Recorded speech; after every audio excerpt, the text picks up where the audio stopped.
You are now listening to the Sitting Down with the Sisters podcast.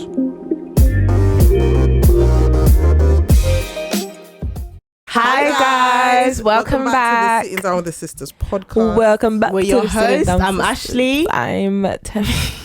I'm Ayo. Look at the way she's mumbling. What's she saying? She was doing her own. You know, I'm just hearing something. I know. Sorry, I was talking. Oh, I'm so weird. Do you know these lot think I'm weird now? Right. They've probably been thinking I'm the weirdest one on the podcast. I'm so goofy. Oh, There's our brothers. Do you know there's some behind the people- camera that there's rats in the Behind the background. scene, they're rats. You can hear them in the walls. embarrassing. If you're hearing laughs, it's rats. There are rats on the highway. Honestly. Anyways, would you like to do your PSA? Oh yes. Oh my God, sorry. Obviously, I haven't done a PSA. I think it's been like what, 2 episodes now, 3 episodes. Yeah. This PSA is going to be a bit different. Thank you to all those who are supporting.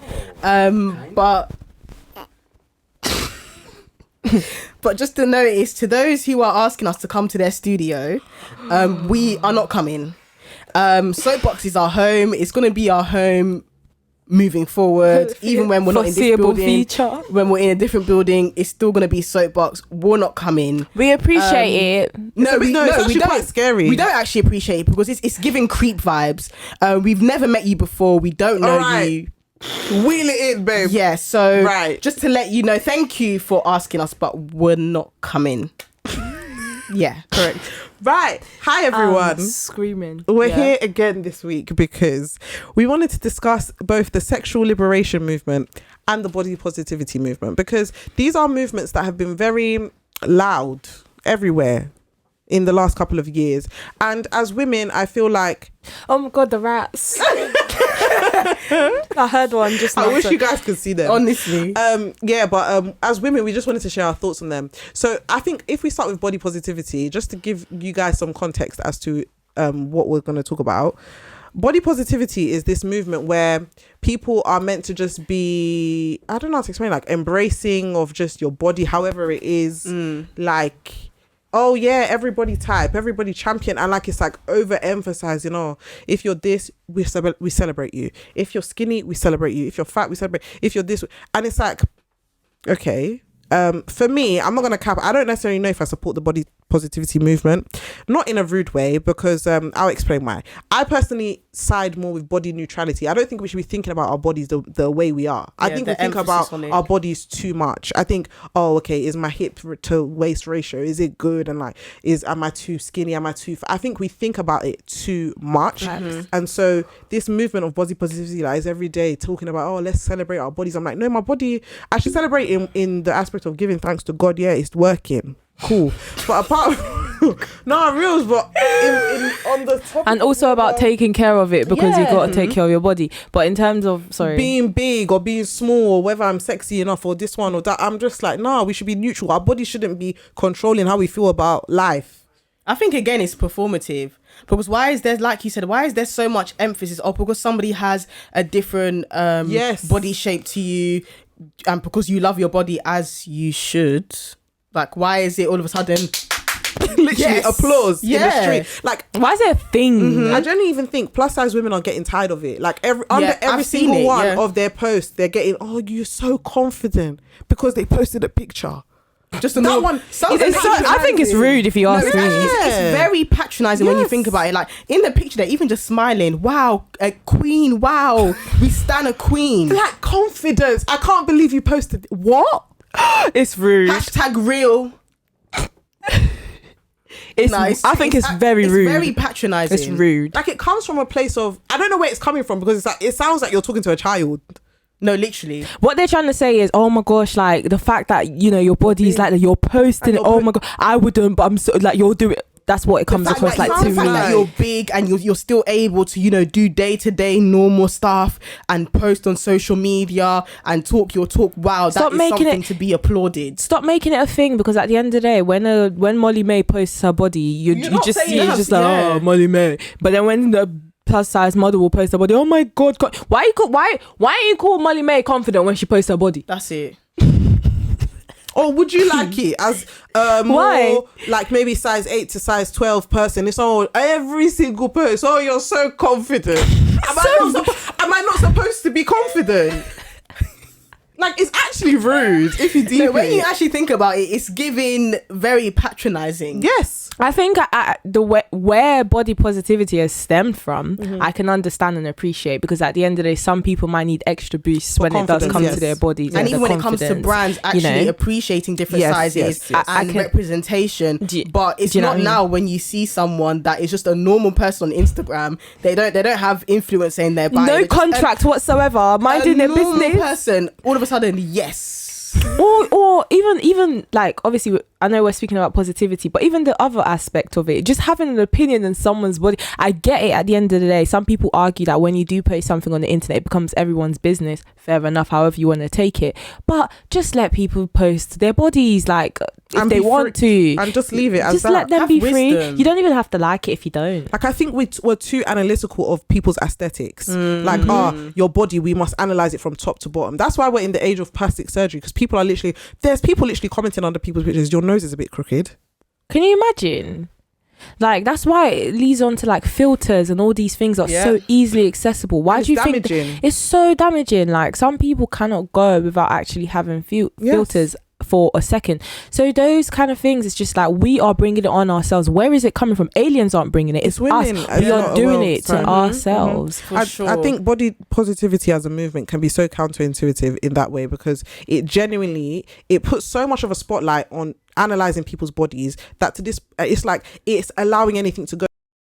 You know, like, say for instance, when they put plus size women on the front of a magazine, or like it's like, I don't know how to explain, like maybe like, but not plus size where size maybe 20 or whatever, like maybe just plus size like obese, like morbidly obese or just obese, and then people are like championing it, where people have their issues with that, because they're like, okay, are we celebrating being unhealthy? Are we celebrating? And like, there's a whole different narrative. I've seen that sort of argument. I'll be very honest, I'm 50-50. Okay. I'm very 50-50 on that, because at the end of the day, you do need to have the range. Like, you need to be very realistic, because not one body is the same. Everyone has different bodies, and you need to see the representation. 100%. Representation is very important.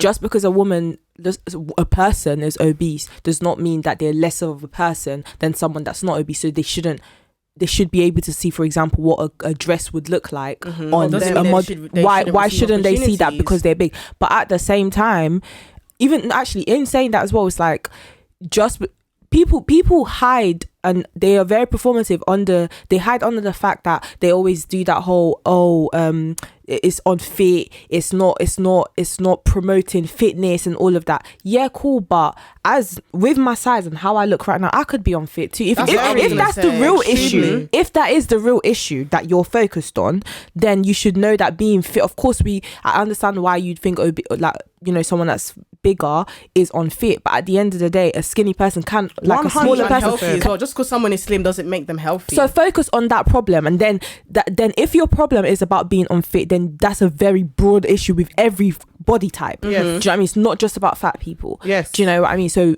focus on that. Just say, really and truly, a lot of people that have an issue with that, it's fat phobia. Let's be very honest. It's fat phobia, because where 100%. Else is it coming from? You're hiding under the fact that you want them to be fit. Actually, go on. No, I was just gonna say more along the lines of like, okay, there are two.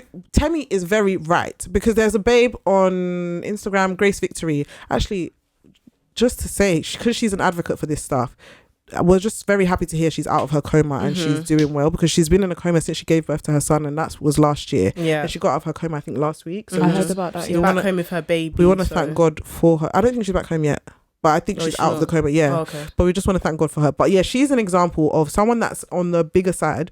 And she said, just because I'm big doesn't mean I'm unhealthy.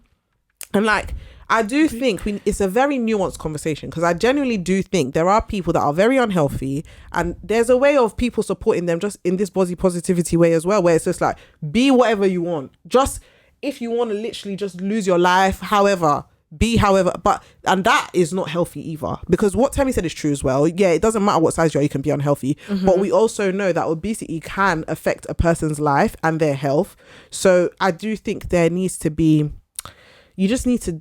It's about a balance. It's a balance. Like we need to be intentional behind everything we do. These adverts that are posting obesity and all these things, there's a reason why they're doing it. Be clear on the reason, for range, just so they're not left out, because they're humans. They wear the outfits we wear. They want to see. So they want to be represented. 100%. They're a community of their own, so they need to, as they should. But then they're not.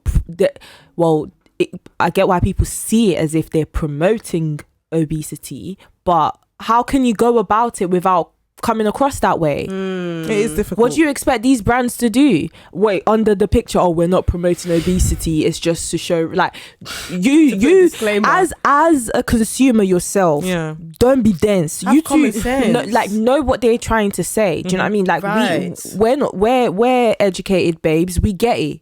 You know, like, it's very straightforward. Why shouldn't they be accepted within society because of their weight? A lot of them are trying to lose weight. Some of them, like, do you know what I mean? So leave people alone. Also, I'm talking about obesity. The other spectrum is anorexia. That's a real thing as well. Do you know what I mean? When we're talking about body positivity and all these things, you know, so let's consider that too. Let's just consider everything. I need to consider as well, some people who may be considered bigger, there's also health related issues. So it's not always, because they're bigger, they're eating more. That's not always the case. There are a lot of health diseases or whatever that causes inflammation, swelling, all of these things that and is medication beyond their control. Like you said, side effects of certain medications that's beyond their control, that they're not to say that there's nothing they can do about it, but essentially it's extremely hard to get around. So just take it easy on us. Take it easy on them, man. Honestly, go check your insides as well. You're probably not the cleanest inside.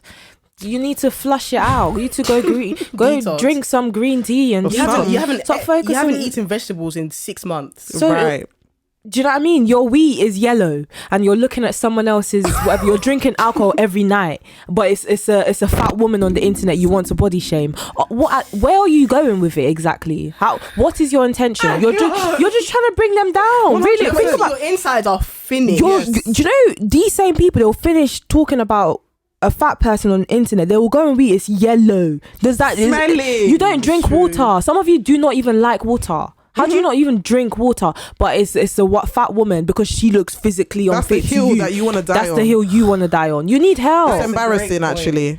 But to segue now, we wanted to talk about sexual liberation as well, because I think it plays into it. Because obviously, I think in the last couple of years, with the popularity of people like Amber Rose and Kim Kardashian, actually, lots of different women. There's been this whole, I don't know how to explain it, like this whole narrative or this whole agenda or whatever to further women embracing their sexuality, and de-weaponizing words like slut and whore and hoe and all of that, changing the definition and taking it to be, it can be a positive thing.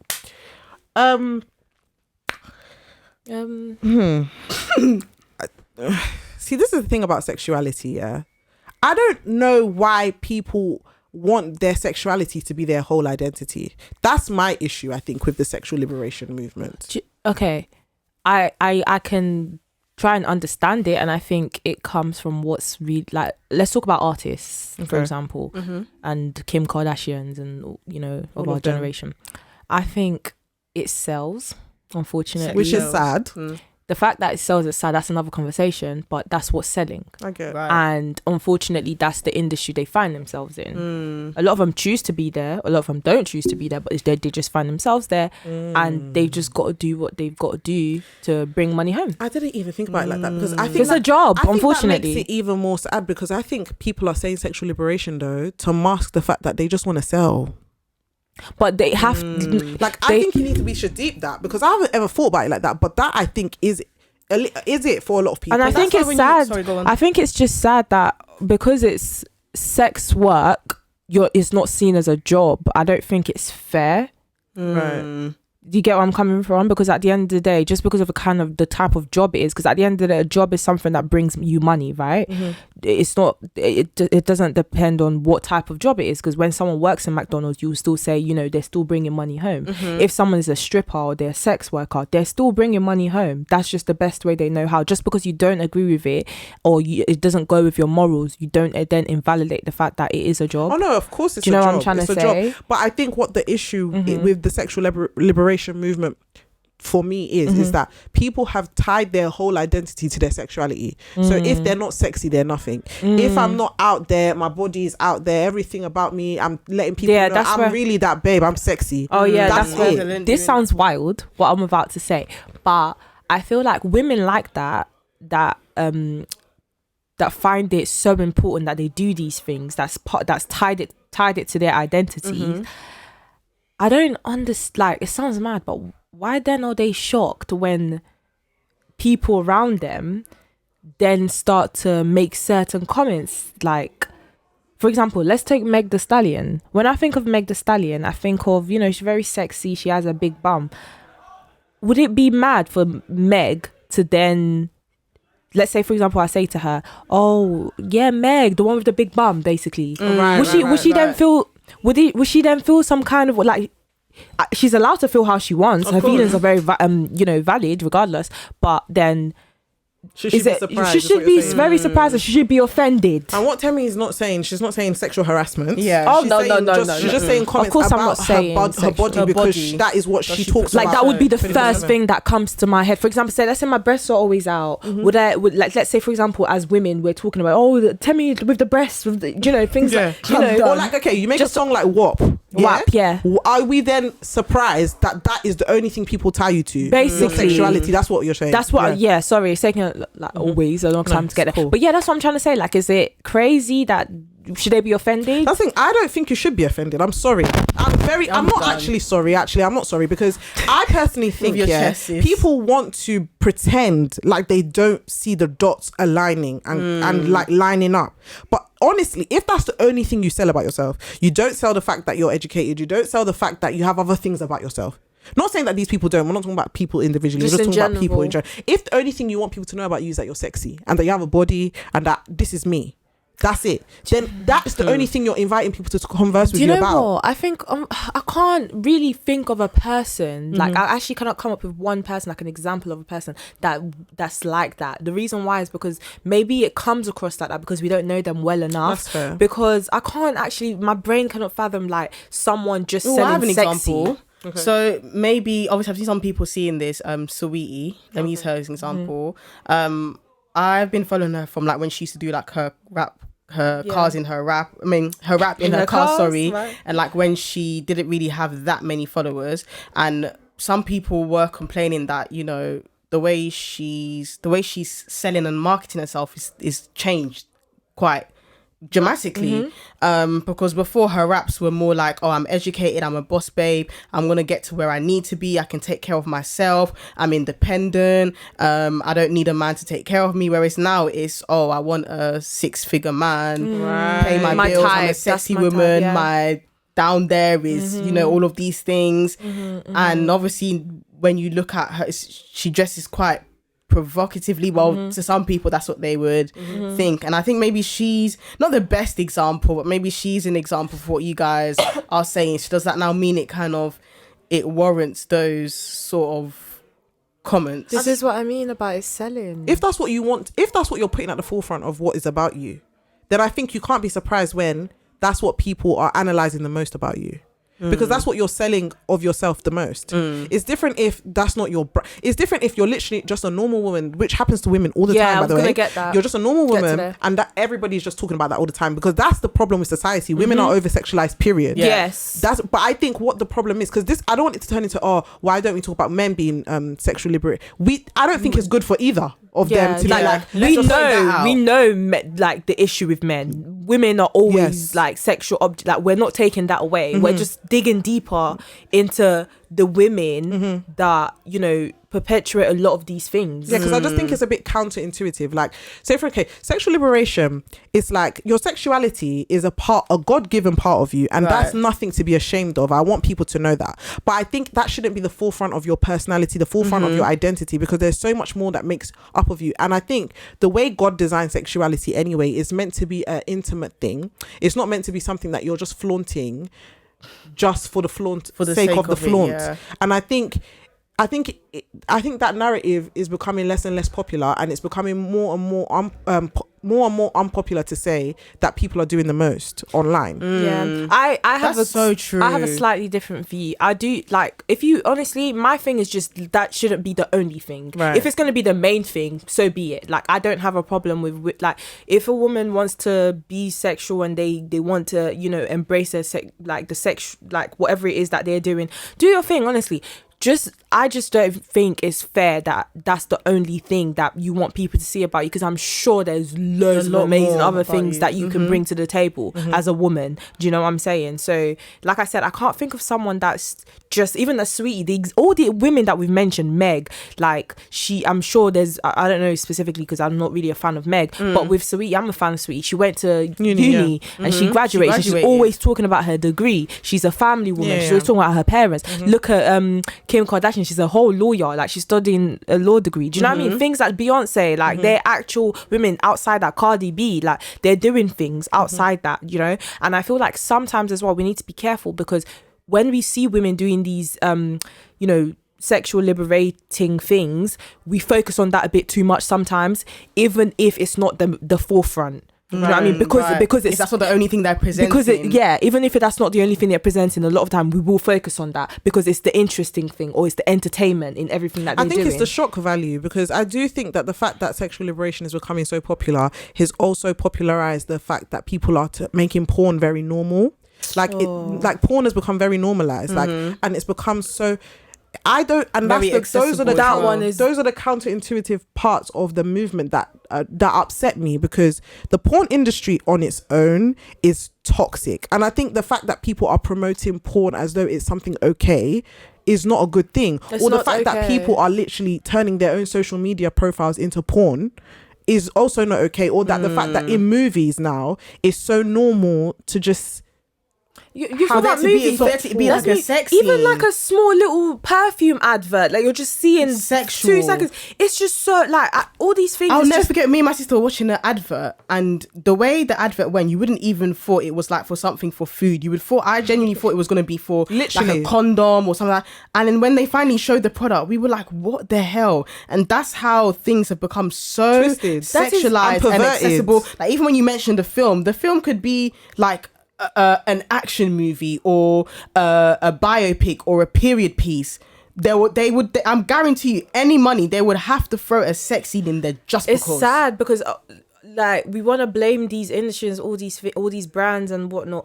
They're just going with what is selling, what the consumer is asking for. Unfortunately, I know, but so that's what the problem is. Of course, they're adding to it. You can't deny that. But do you know what I mean? There's a reason why. I don't agree. You know, I think they have an agenda. I genuinely do think a lot of these people in Hollywood and higher ups, there's an agenda to pervert the minds of people, because this is what I want to make very, very clear. Sex in itself is not a bad thing, as we've made clear on this podcast. Sexuality and all of these is not a bad thing, but the perversion of sex and the way it's perpetuated into the media, how and free then and accessible, how normal it is now for little kids to see something they can't comprehend and then explain to their parents that they've seen, for their parents to correct, and maybe none of that safeguarding is there anymore. There's no boundaries anymore. It's just a quick poisonous one, I think, personally. What do you think? Just a quick one. What do you both think about if you saw that video that came out a few months ago of Cardi B singing WAP, and then her daughter came into the room and she turned it off? There's a reason she did that. What do you think of I mean, she addressed it, and she said obviously she's not going to let her child listen to that. And I don't know why can I be honest? I don't understand why people are outraged that she's turned it off. That her child is 3 years old. What do you expect her to do? And I get people's points, and but she's the one, she's allowing other children. No, she doesn't. She's not the parent to other children. children. It's a parent's job to make sure their child do not listen to certain things. At the end of the day, the adult industry is a thing. It's always been a thing. So if we're talking about Cardi B and all, let's talk about Lil Kim, let's talk about other people. It's been around for generations. Yeah, fair enough, you can talk about it's more accessible now, so it's harder to control, and we don't know what our kids are watching. Unfortunately, I do believe that is the world that we do live in. We can't tell people to not do certain things because of children. I get that. We can't. On that side of things, I understand that. But because then I can't believe people are so annoyed that she's turned the song I didn't understand the outrage. Why? About that. What is the outrage? She's 3 years old. I don't think that's where the annoyance should be, because of course that's what she would do. Anyone would do that. I think where the annoyance is more, they think it's hypocritical, because they're like, if you're going to put it out to the world and let other people's kids see it, why can't your own kids see her it? content are not for kids, and she's made that clear. And that's fair. It's but not for I children. Think as me, as a woman, right, the stuff I would want to put out into the world is stuff I'd want my children to be able to come back and see. But then some people don't care about that. Some people, and also, it's not even about some people not caring about that. It's also the fact that when they get to that certain age, my issue is then, if Cardi B's daughter gets to a certain age, 18 or whatever, and then her mum is saying don't do this, that's when it becomes a problem for me, because now she's a grown woman, she can make her decision, like you had your choice and you did that. But before that age, so what they're saying, that she doesn't have a right to be a parent and raise her child because of what that's what I'm trying to say. Like, don't then tell her. If Cardi B then decides to tell her daughter at 18, don't do this, then it's like, sis, look what you're doing. What, like, she looks up to you, bro. Do you know what I mean? Now she's making her decisions. Of course she's going to go that way if she chooses. You can't stop her. That's my issue. I think the issue I have with that whole debacle is that there's not enough safeguarding for kids anymore. I think the same way when we were growing up and we heard people's testimonies about how they encountered porn. I did at a young age. And that was before the rise of social media. It was just, and like, no parental guidance. If that's how you're introducing kids to sex, listen to me one more time. I said sex in itself is not a bad thing. Sex is a good thing. But when it's been perverted, so porn is a perversion of sex, right? When that's exposed to kids in a way that's not explained properly, and it's made to seem the norm, that's where my issue with just let everybody should be sexual and liberal, everybody just be doing it. It's not safeguarding of, it's not a community way of living, it's not a way of safeguarding. It's very dangerous. In one's relationship with sex, that's when it becomes extremely unhealthy. That's why you have people dealing with, struggling, even it's become almost, to say, demonic with the way they're dealing with masturbation and all of it. Like, these people are not coming out and not speaking. For the best example, Zizi Mills interviewed the young woman who bravely spoke about, her experience in the adult industry and all of that. And she basically said the whole sexual liberation movement was a bunch of BS, because even if you're doing it for yourself, even if we touch on the topic of OnlyFans, obviously the whole thing about OnlyFans is it's a woman having consent to put out that stuff, which is obviously a very big difference between that and them being forced to do it or whatever. She was saying you're still the content that you're putting out is still for a certain consumer. So whether you're doing it for yourself, whether the intention is doing it for yourself, when you're putting it out there, is for a particular consumer. You're then adding, whether you like it or not, to an industry that is perverted and toxic. And I think that's where the that's issue for both is. men and women. It's not just women. Like, we're not just men saying too. women, because I don't. For me, it's just be vigilant and be intentional about what you're putting out into the world. Like, it's all good and well to have your sexual liberation in your house where you're not affecting other people. The minds of. Do you know what I'm saying? But like, do you remember the outrage about the movie where the girls were being sexualized? Yeah, What's the fact that it's becoming? I can't believe Netflix even let that. The fact that it's becoming so normal for you to even allow kids to. Okay, to be fair, that stuff happens, as in, like, kids are being sexualized, but the reason they're being sexualized, and the fact that company, whatever, thought it was normal to allow kids to act stuff like that, is because it's becoming so normal to just be seeing sexual images. I can't believe that. Everywhere. They even released a statement that was like, we're not taking the film down. I think the film is still even on there. Like, people are so desensitized to it, and like, it's almost normalizing things that are perverted, like paedophilia and like so many things like that. But people think that people don't see the connection between the two. There's a huge connection. And there's a massive connection. If you don't see a connection, you need to sit down. I feel like if you do sit down and you actually connect the dots, you will see it. You see it, yeah. How can you not? Yeah. It's right in front of you. It is right there. But yeah. It's crazy when you think about it. It is, and it's a passionate one for me. I'd really recommend watching that, like, for obviously trigger warning, disclaimer, you know, just for people who can't handle that sort of stuff. But still, she speaks about, you know, sex trafficking, the adult industry, porn, OnlyFans, all of it. Like, it's honestly, yeah, and the demonic side of it. She talked about that too. So if you want to see that, that'll be linked down below. But yeah, thank you guys for listening. Please share your thoughts in the comments. This is a very contentious topic. I think that's the word. Yeah. So we don't mind you sharing your thoughts, of course, but be respectful, obviously. Yeah, always. And we'll engage with you lot. Yay. Yay. Follow us on our social media platforms, and we'll see you in our next episode. Sdwts podcast. Bye, guys. Bye. Peace and love.